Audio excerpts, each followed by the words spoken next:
ஜெபிக்கலாம். யாரும் கண்களை மூடுவோம், ஜெபிப்போம். சண்டே கிளாஸுக்கு பிள்ளைங்க கடை போடுவோம். ஓகே, எல்லாருக்கும் அன்பை நல்ல கர்த்தாவே, அன்பு ஒன்றை பிரதானமாக காணப்படும் பொழுது அந்த அன்பை நிமித்தமாக கர்த்தாவே எங்களுக்காக பாடுபட்டு மரித்து வருகிறது. அந்த அன்பை ருசித்தவர்களாக நாங்கள் இங்கே காணப்படுகிறோம். அந்த அன்பின் நிமித்தமாக கர்த்தாவே இந்த நேரத்தை நாங்கள் காண முடிந்தது. இந்த நாளிலும் அப்பா நாங்கள் சிந்திக்க போகின்ற வேத வசனத்தின் பிரகாரமாக எங்களோடு பிரவேசம் வச்சிருக்கிறேன். எங்கள் வாழ்க்கை கர்த்தாவே அது பெரிய ஒரு உந்துகோலாக காணப்படுத்தி ஜெபிக்கிறேன். காத்து வழிநடத்தும் பெறப்படுத்தும் என்ற இயேசு கிறிஸ்துவின் தான நாமத்தை ஜெபிக்கிறாங்க. ஆமென். சங்கீதம் 100.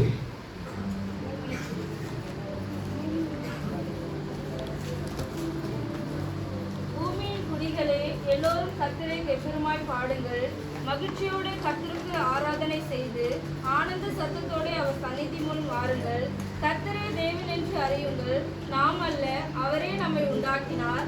நாம் அவர் ஜனங்களும் அவர் மேய்ச்சலின் ஆடுகளுமாய் இருக்கிறோம். அவர் வாசல்களில் துதியோடும் அவர் பிரகாரங்களில் புகழ்ச்சியோடும் பிரவேசித்து அவரை துதித்து அவருடைய நாமத்தை ஸ்தோத்தரியுங்கள். கர்த்தர் நல்லவர், அவருடைய கிருபை என்றென்றைக்கும் அவருடைய உண்மை தலைமுறை தலைமுறைக்கும் உள்ளது. கர்த்தர் நல்லவர், கிருபை என்றென்றைக்கும் அவருடைய உண்மை தலைமுறை தலைமுறைக்கும் உள்ளது. கர்த்தர் நல்லவர், அவருடைய கிருபை என்றென்றைக்கும் உள்ளது. போதும். ஓகே, கர்த்தர் மகிமையுள்ளதாக இந்த நாளிலும் இந்த சர்ச் நாள்ல, அதாவது இந்த திருச்சபை தொடங்கி இந்த 22 வருஷம் நிறைவாகி இந்த புதிய ஒரு 23வது வருஷத்துக்குள்ளாக கடந்து செல்ல போகிறோம். இந்த நாளில் நீங்கள் அனைவருமே திருச்சபைகளுடைய அங்கமாக இருக்கக்கூடிய அனைவருமே கடந்து வந்ததில் மிக்க மகிழ்ச்சி. இந்த சங்கீதம் 100 வாசிக்கும் பொழுது இந்த திருச்சபை நாள்ல பொதுவாகவே திருச்சபை நாள்ல இந்த சங்கீதம் 100 வாசிக்கக்கூடிய வழக்கம் இருக்குது. பாடுவாங்க, அந்த பாட்டை பாடுவாங்க அப்படிலாம். ஓகேவா? சங்கீதம் 100. இந்த சங்கீதம் 100 4வது வசனத்துல அவர் வாசல்களில் துதியோடும் அவர் பிரகாரங்களில் புகழ்ச்சியோடும் பிரவேசிங்கள். இந்த ஒரு வார்த்தை ஒரு அழைப்பு, நம்ம எல்லாருக்குமான ஒரு அழைப்பு தான் இந்த ஒரு வார்த்தை. இந்த ஒரு ஆலய நாள்ல, இந்த திருச்சபை நாள்ல ஆலயத்தினுடைய வாதில்ல வரும்பொழுது, ஆலயத்தினுடைய வாசல் கிட்ட வரும்பொழுதே நம்ம எப்படி வரணும்னு சொன்னா அவர் வாசல்களில் துதியோடும் பிரகாரங்களில் புகழ்ச்சியோடு பிரவேசிங்கள் அப்படின்னு தான் இருக்கு. அப்ப தேவனை துதித்து கொண்டு மகிமைப்படுத்திக் கொண்டு தேவாலயத்திற்குள்ளாக நம்ம கடந்து வரணும் அப்படிங்கிறது. தேவனை துதித்து கொண்டு அவரை மகிமைப்படுத்திக் கொண்டு தான் நம்ம எங்க செய்யணும்? தேவாலயத்திற்குள்ளாக கடந்து வரணும். உள்ள வரும்போது ஐயோ இவரா நிக்கிறார், இன்னைக்கு முடிச்சிருவாரா, இல்ல சீக்கிரமா போயிடலாமா அப்படிங்கிறதான எண்ணத்தோடு இல்லாம நம்ம கேட்கக்கூடிய வார்த்தை எப்படிப்பட்டதா இருக்கணும்?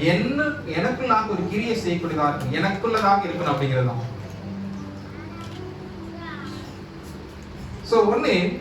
1 முதல் 3 வரை உள்ள வசனத்தை வாசிக்கும் பொழுது இந்த ஒரு வசனம் எப்படிப்பட்டதுன்னா கால் டு பிரைஸ், அதாவது பாராட்ட அழைக்கக்கூடிய, தேவனை துதிப்பதற்கு அழைக்கக்கூடிய ஒரு வசனங்களாக இது காணப்படுது.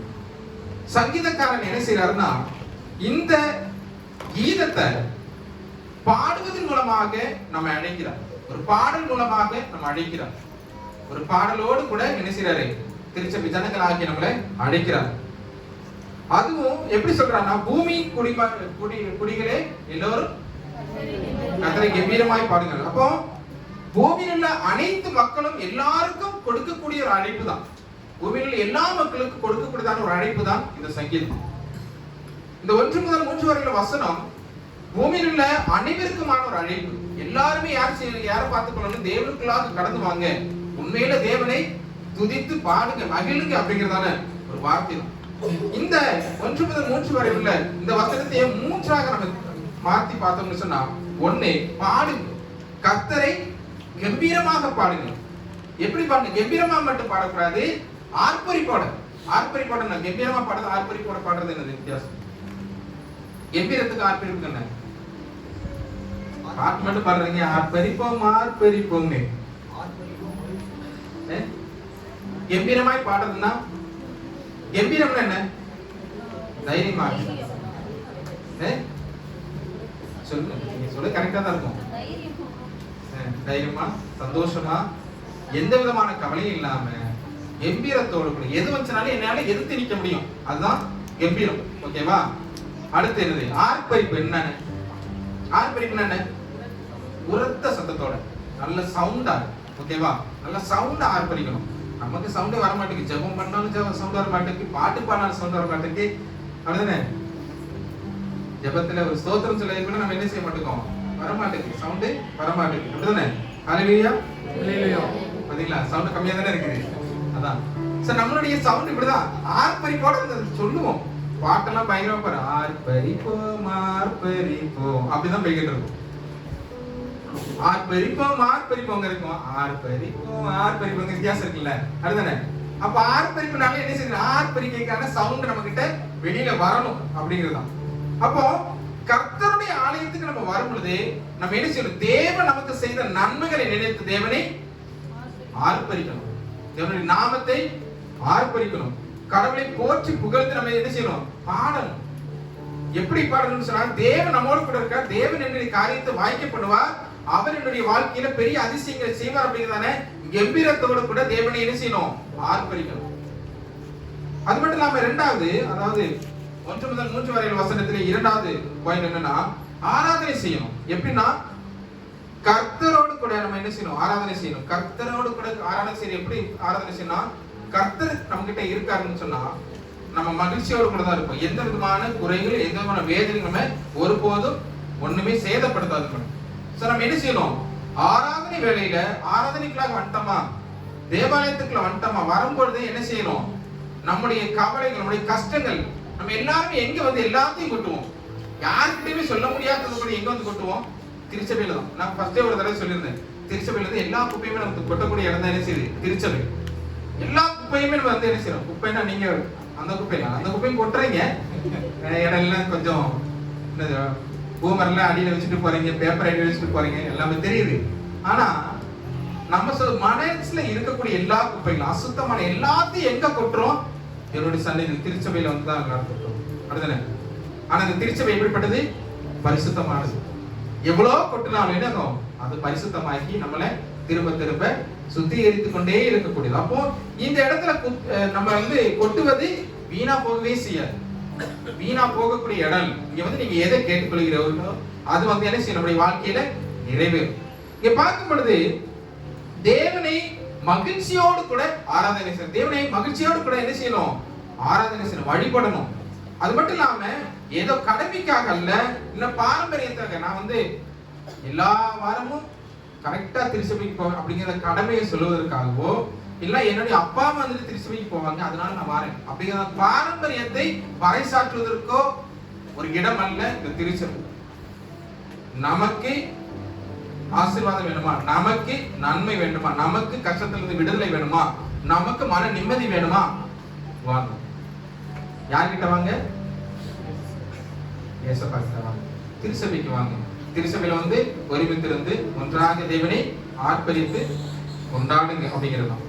அப்ப தேவனை மன மகிழ்ச்சியோடு கூட, முழு மனதோடு கூட தேவனிடத்தில் வந்து தேவனை ஆர்ப்பரித்து கம்பீரத்தோடு கூட தேவனை துதிக்க வேண்டும். அதே போல அதிலே வருது மூணாவது பாயிண்ட் என்னன்னா, வாருங்கள். மகிழ்ச்சியான பாட்டோடு கூட, ஆனந்த சத்தத்தோடு கூட அவர் சந்நிதி முன் வரணும். வாருங்கள் அப்படிங்கிறது எப்படிப்பட்டதான வருகையா இருக்கும், நம்முடைய வருகை மகிழ்ச்சியோடு கூட. தேவன் பார்த்துக் கொள்வார், அவருக்கு தெரியாம ஒண்ணுமே நடக்காது. அவர் பார்த்துக் கொள்வார், அவர் என்னுடைய வாழ்க்கையில கஷ்டங்களை நீக்குவார். அவருக்கு தெரியாம ஒண்ணுமே நடக்கல. ஒரு முடி போறது தேவனுக்கு தெரியுதுன்னு சொன்னா, நம்மளுடைய வாழ்க்கையில வரக்கூடிய கஷ்டங்கள், ஐயே என்னைக்குதான் அந்த கஷ்டம் தீரும், ஐயே என்னைக்குதான் என்னோட பிரச்சனை தீரும், எப்ப நான் நல்லா ஆகி, எப்ப நான் ஒரு சொந்தமா வீடு வாங்கி அதை வாங்கி இதை வாங்கி, அவருக்கு தெரியும் எப்ப உனக்கு கிடைக்கணும் அப்படிங்கிறது. மேபி ஃபர்ஸ்டே கிடைச்சுன்னா அகங்காரம் வந்துடலாம், அப்படிதானே? அவருக்கு நல்லா தெரியும், ஒரு கஷ்டப்பட்டு ஒண்ணு கிடைக்கும் பொழுதுதான் அதற்கான வேல்யூ தெரியும், அப்படிதானே? அதுக்கான மதிப்பு தெரியும். அந்த மதிப்பை பெற்றுக்கொள்ளணும் கொஞ்சம் கஷ்டப்படதான் செய்யணும், கொஞ்சம் கஷ்டத்தை சகிக்கதான் செய்யணும். கஷ்டமா இருக்குன்னு சொல்லிக்கிட்டே புலம்பிக்கிட்டே இருந்தோம்னா உன் வாயின் வார்த்தை பிரகாரம் ஆகிறது அப்படின்னு வார்த்தையின் பிரகாரமாக என்ன செய்யும் ஆயிரும். லாஸ்ட் வர கஷ்டத்திலேயே இருந்து கஷ்டத்திலேயே பிறந்து கஷ்டத்திலேயே வளர்ந்து கஷ்டத்திலேயே மரித்தேன் அப்படின்னு சொல்லக்கூடிய அளவில் ஆயிரும். சப்பேற்பட்டதான சூழ்நிலை நம்ம கொண்டு வந்துடக்கூடாது. அவர் சந்நிதி முன் வரும் பொழுது சந்தோஷத்தோடு கூட ஒரு நம்பிக்கையோடு கூட கடந்து வரணும். நாலாவது பார்த்துக்கிட்டோம்னா அறியுங்கள். அதான் கர்த்தரே தேவன் என்று அறியுங்கள். கர்த்தரே தேவன் என்று அறியுங்கள். அந்த அறிதல் அப்படிங்கிறது உணர்தல் தான். உணருங்கள், உணர்ந்து கொள்ளுங்க யார் உண்மையில தேவன் சொல்லி உணர்ந்து கொள்ளுங்க அப்படிங்க. இனியும் சொல்ல போனா இந்த அறிதல் அப்படிங்கிறது ஒரு நெருங்கி பழகக்கூடிய ஒரு சுபாவம், ஒரு நெருங்கி பழகக்கூடிய ஒரு அனுபவத்தை காட்டுது, ஒரு அறிவை காட்டுது. அப்படிதானே? அப்போ ஆண்டவரை அறிவதற்காக அவரோடு கூட நெருங்கி ஒரு தொடர்புல நம்ம இருக்கணும் அப்படிங்கறதுதான் இந்த வார்த்தையில சொல்லப்படும். அறியுங்க, கர்த்தரே தேவன் என்று அறிந்து கொள்ளுங்க அப்படிங்கிறது. அது மட்டும் இல்லாம இந்த அழைப்புல நம்ம பார்க்கும் பொழுது இந்த ஒரு அழைப்பு நமக்கான இந்த அழைப்பு எப்படிப்பட்டதா, ஆண்டவரை மனப்பூர்வமாக ஆராதிக்கணும். மனப்பூர்வமான வில்லிங், அந்த வில்லிங் சொல்லுவாங்கல்ல, அந்த மனப்பூர்வமாக, ஓகேவா, மனப்பூர்வமாக ஆராதிக்கணும். அதே போல அவரை மட்டுமே நம்ம ஆராதிக்கணும். அவரை மட்டுமே தான் ஆராதிக்கணும். அவரை மட்டும்தான் சேவிக்கணும். அதான 10 கற்பனை சொல்லுது, அவரை மட்டும் தான் ஆராதிக்கணும். அது இங்கிலீஷ் நியூஸ்ல பார்த்தோம்னா சில நியூஸ்ல வந்து எக்ஸ்க்ளூசிவ்னு போடுவாங்க. அதுதானே? அது ஏன் பண்றாங்க? எக்ஸ்க்ளூசிவ்னா அதாவது ஒரு சன் டிவில போடுறாங்க, தமிழ் சர்ச்சில் தமிழ் சேனல்ல போடுறாங்கன்னா சன் டிவில போடுறாங்க எக்ஸ்க்ளூசிவ்லி போடுறாங்கன்னா இது உங்களுக்கு மட்டும், பர்டிகுலரா உங்களுக்கு மட்டும். இது நாங்க தான் இதை வந்து முதல்ல இதை வந்து உங்களுக்கு பண்றோம், இது வேற எதுலையுமே இது கிடைக்காது அப்படிங்கிறதான். அப்போ நமக்குள்ள கடவுள் வந்துட்டு எல்லாத்தையும் விட எக்ஸ்க்ளூசிவ். அப்படிதானே? அப்பேற்பட்ட தேவனை ஆராதிக்கக்கூடிய நம்ம கவலையோட வரலாமா? மனபாரத்தோட கூட இருக்கலாமா? சோதனை கண்டிப்பா எல்லாருக்குமே இருக்கும். அதுதான் நம்ம ஒரு தடவை சிந்தித்தோம். அப்படிதானே? கலை, கோதுமை கலை பத்தின சிந்தித்தோம். சோ நம்ம வளர்ந்து கொண்டே இருப்போம். வரக்கூடியது நான் அதோடு கூட வளர்ந்துகிட்டு தான் வரும். பிரச்சனைகள் வந்து கொண்டே தான் இருக்கும்.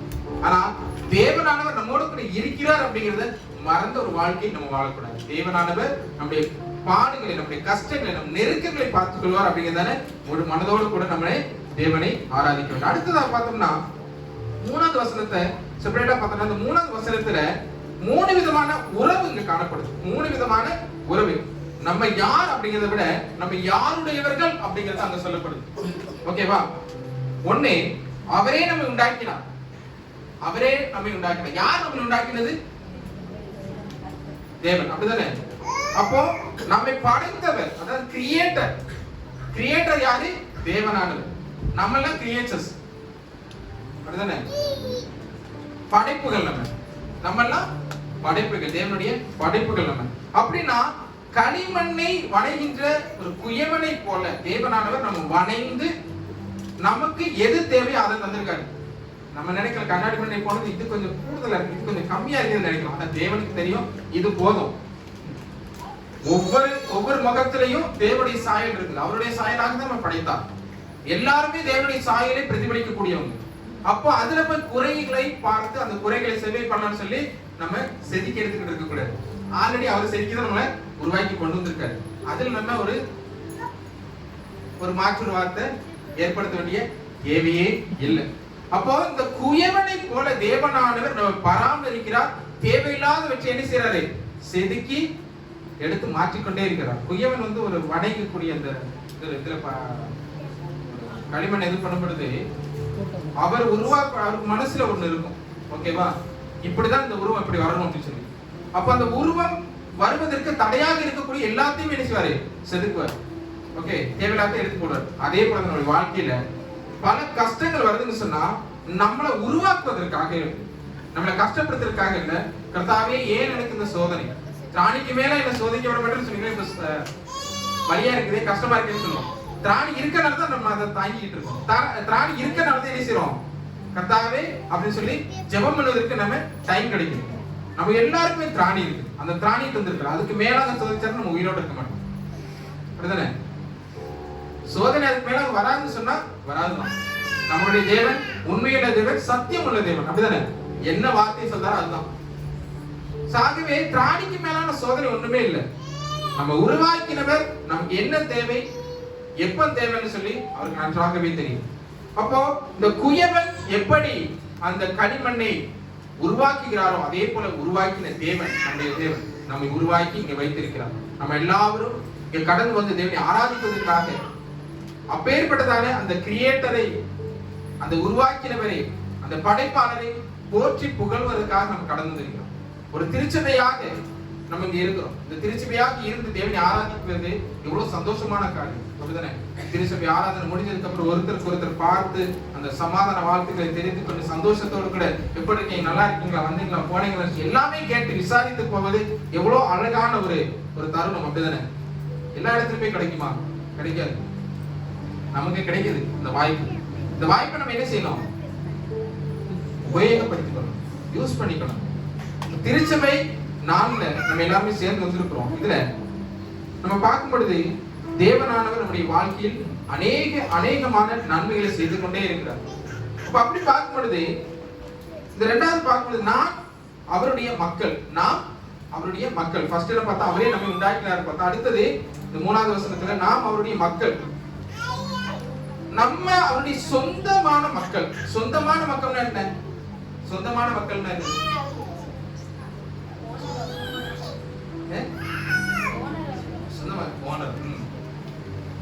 சொந்தமான மக்கள் அவர்தான் இருக்கு எல்லாத்துக்கும், அப்படிதானே? சோ சொந்தமான, அதான் 1 பேதுரு 2:9 சொல்லுது. அப்படின்னா அவர் நமக்கு தந்தை, அப்படிதானே? அவர் தான் நமக்கு தந்தை. எனக்கு உனக்கு யாருன்னா ஜெபின்னு சொல்லுங்க, அப்படிதானே?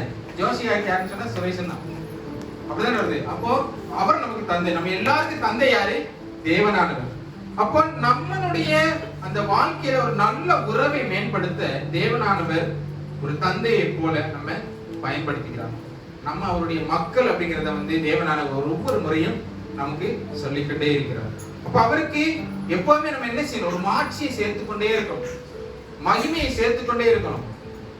இந்த ஒரு நாட்கள்லயும் 22 வருஷம் நான் ஆராதித்து இந்த திருச்சபையில இருக்கிறேன், இந்த திருச்சபைக்கு வந்து கொண்டே இருக்கிறேன் அப்படின்னு சொல்றதை விட நாம் தேவனுக்குள்ள எப்பேற்பட்டதான உறவுல இருக்கு, எவ்வளவுக்கு ஸ்ட்ராங்கா விசுவாசத்துல இருக்கு. 22 வருஷம் அப்படிங்கிறது விசாரமான ஒரு வருஷம் அல்ல.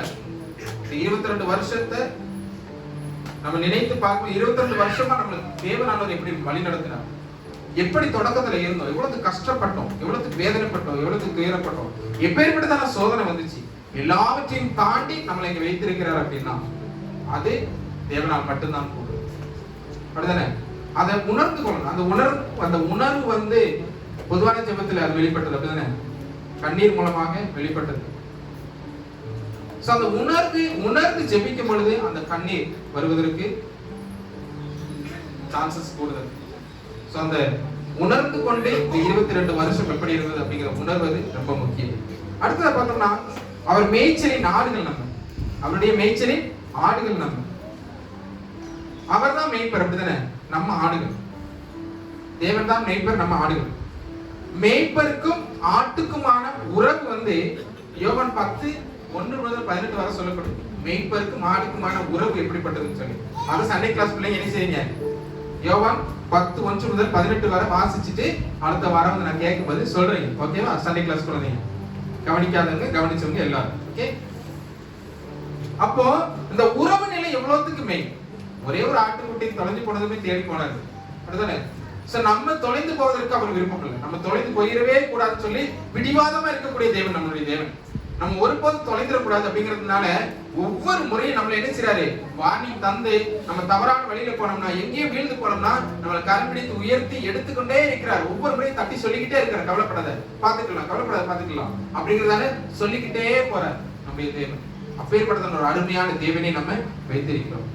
நம்ம ஒரு ஆடுகளாக மேய்ப்பரின் பாதத்தண்டையில நம்ம சமர்ப்பிக்கணும். ஒவ்வொரு நாளும் ஜெபத்துல, ஆராதனையில, வீடுகள்ல ஒரு ஆட்டை போல மேய்ப்பர், என்னுடைய மேய்ப்பர் மேல இருக்கிறார், நான் அவருடைய ஆடுகளாக இருக்கிறேன், அவர் என்னை மேய்ப்பார் அப்படிங்கிறதான நம்பிக்கையோடு இருக்கிற ஒவ்வொரு நாளும் நம்ம சமர்ப்பிக்கிறோம். 5-6 வசனங்கள் வாசிக்கும் பொழுது துதியோடும் புகழ் பாடலோடும் என்ன செய்யணும், அவருடைய ஆலயத்துல பிரவேசிக்கணும். எல்லாத்துலயுமே அதேதான். ஆலயத்துல பிரவேசிக்கும் போது துதிங்க, புகழ் பாடலோடு கூட அவரை ஆர்ப்பரிங்க அப்படிங்கிறான். ஆண்டவரை வாழ்த்தணும், பாடி வாழ்த்தணும். நம்ம பாடுற வேலையில வாய் திறக்க மாட்டேங்குது, எல்லாருமே வாய் திறந்து பாடுன்னு சொல்லிதான் ஸ்கிரீனே போட்டோம். நிறைய கொஞ்சம் பேருக்கு மட்டும்தான் பாட்டு புக் இருக்கு அப்படின்னு சொல்லி எல்லாருக்குமே என்ன சொல்லி எல்லாரும் பாடி பாடட்டும், எல்லாரும் தெரிஞ்ச பாட்டையாவது பாடுவாங்களா அப்படின்னு சொல்லி ஸ்கிரீன்ல போட்டோம். ஸ்கேல போடும்போது என்ன ஆகுது, அதே நான் பார்த்துக்கிட்டு பரவாயில்லையே நல்லா தான் எழுதியிருக்காங்க, ஓ இப்படி எல்லாம் பண்ணலாமா அப்படிங்கிறது மாதிரி உங்களுடைய பார்வைகள் இருக்கு.